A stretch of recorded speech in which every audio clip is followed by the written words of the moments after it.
रिश्तों की सच्चाई। लोग दोस्ती करते हैं, झूठे रिश्ते वादे निभाते हैं और कहते हैं मैं आपका फास्ट फ्रेंड हूँ। बताइए फास्ट फ्रेंड कैसे बनते हैं? क्या झूठ बोलकर? कुछ लोग झूठ भी बोलते हैं और अपने झूठ को सच करने का दावा भी करते हैं। उन्हें लगता है कि मैं जो बोल रहा हूँ बिल्कुल वही सच है। दूसरों को झूठी दिलासा देते हैं, कन्विंस करते हैं और हर बात पर झूठ बोलते हैं, क्योंकि ये तो उनकी आदत हो जाती है ना। और सामने वालों को मूर्ख समझ लेते हैं। उन्हें लगता है मैं जो बोल रही हूँ या बोल रहा हूँ वही सच है और अगला मेरी बातों को बहुत ध्यान से सुन रहा है। लेकिन ये बात उन्हें ये क्यों नहीं समझ आती है कि सामने वाला अगर चुप है तो आपसे बड़ा मूर्ख कौन है? वो सब कुछ जान कर भी कि आप उसे झूठी दिलासा दे रहे हैं, उसके बाद भी चुप है। सोचिए, सबसे बड़े मूर्ख तो आप है। वो शांत है। झूठे रिश्ते बालू की रेत की तरह होते हैं जो पल भर में ढह जाते हैं। कभी कभी झूठे रिश्ते और दोगले रिश्ते जो होते हैं ना, आपको शो करेंगे कि आपके सबसे नजदीक वो हैं, तो आपके बहुत अपने हैं, लेकिन सबसे नुकसानदायक दोस्त वही आपके होते हैं, रिश्ते वही होते हैं जो आपके सबसे करीब है। सबसे बड़ा दुश्मन आपके वही होते हैं, क्योंकि जो आप करते हैं वो नहीं कर पाते हैं, और जब वो आपकी बराबरी नहीं कर पाते हैं तो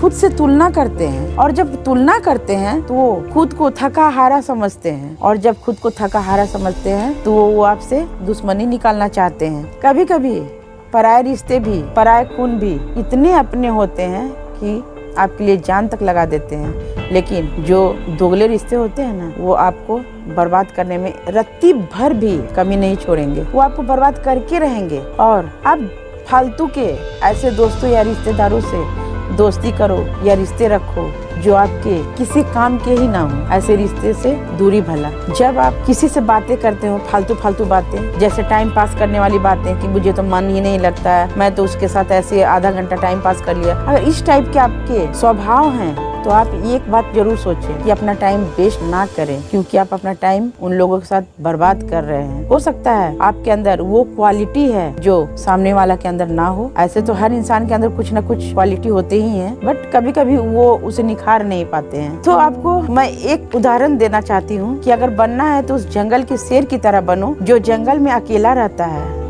ना किसी से दोस्ती ना किसी से बैर। अब जंगल में शेर है, वो राजा है, जंगल का राजा कहलाता है, तब दोस्ती दुश्मनी की तो यहाँ बात ही नहीं होती है ना, क्योंकि उसे जानवरों को मारकर ही खाना है और वो अकेला रहता है और वो स्मार्ट वर्क करता है। क्यों? वो बैठा रहता है बस अपने भूख की तलाश में, उसका भोजन की तलाश में। जब उसका पेट भर जाता है तो शांति से बैठ जाता है एक राजा की तरह अपने सिंहासन। तो आप अपना समय फालतू चीजों में ना बर्बाद करें, जंगल की शेर की तरह अकेले रहें, स्मार्ट वर्क करें, और एक एक पल इस भागम भाग भरी जिंदगी में कितनी कीमती है, इस सोचों के साथ समय को यूटिलाइज करें। इससे आपको भी फायदे होंगे और ऐसे नकली रिश्तों और दोस्तों से या ऐसे रिश्तेदारों से आप दूर रहेंगे। आपकी भलाई भी है। धन्यवाद।